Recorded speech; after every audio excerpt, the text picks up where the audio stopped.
American president Donald ട്രംപും Israel പ്രധാനമന്ത്രി Benjamin നെതന്യാഹുവും തമ്മിലുള്ള കൂടിക്കാഴ്ച വൈറ്റ് ഹൌസിൽ ആരംഭിക്കുകയാണ്.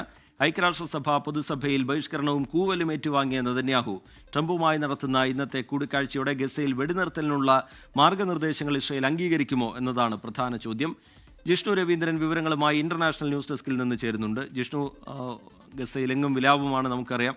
അതിനിടയിൽ ഈ നെതന്യാഹു ട്രംപ് കൂടിക്കാഴ്ച, അതിൽ സമാധാനത്തിനായൊരു എന്തെങ്കിലും തരത്തിലുള്ള ധാരണകൾ രൂപപ്പെട്ടു വരുമോ എന്നുള്ളതാണ് ലോകം ഉറ്റുനോക്കുന്നത്. വൈറ്റ് ഹൗസിലേക്ക് ഇപ്പോൾ നെതന്യാഹു എത്തിയിട്ടുണ്ട്.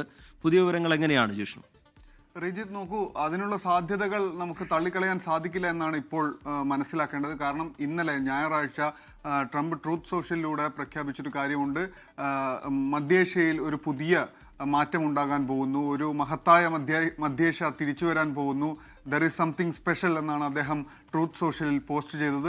അതുപോലെ തന്നെ ഒരു വെടിനിർത്തലിലേക്ക് എത്താൻ സാധിക്കുമെന്ന പ്രതീക്ഷ, ഈ ഹോസ്റ്റേജസിനെ, ഈ ബന്ദികളാക്കി വെച്ച ആളുകളെ വിട്ടയക്കുകയാണെങ്കിൽ ഒരു വെടിനിർത്തലിലേക്ക് എത്താനുള്ള സാധ്യത ബെഞ്ചമിൻ നെതന്യാഹുവും നേരത്തെ ഐക്യരാഷ്ട്രസഭ പൊതുസഭയിൽ സംസാരിക്കുന്ന സമയത്ത് സൂചിപ്പിച്ചിരുന്നു.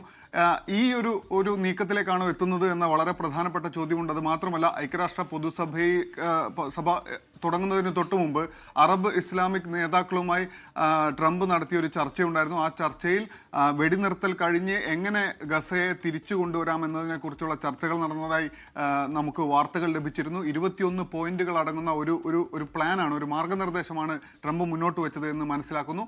ആ മാർഗനിർദ്ദേശം നെതന്യാഹുവും അംഗീകരിക്കുമോ, അങ്ങനെ ഒരു വെടിനിർത്തലിലേക്ക് കാര്യങ്ങൾ എത്തുമോ എന്നറിയാൻ കേവലം മണിക്കൂറുകൾ മാത്രമേ നമ്മൾ കാത്തിരിക്കേണ്ടതുള്ളൂ എന്നതാണ് ഏറ്റവും പ്രധാനപ്പെട്ട. ശരി, ജിഷ്ണു രവീന്ദ്രൻ ഇന്റർനാഷണൽ ന്യൂസ് ഡെസ്കിൽ നിന്ന് വിവരങ്ങൾ പങ്കുവെക്കുകയായിരുന്നു. ആ കൂടിക്കാഴ്ചയ്ക്ക് ശേഷം ഒരു നല്ല തീരുമാനം ഉണ്ടാകും എന്ന് നമുക്ക് പ്രതീക്ഷിക്കാം.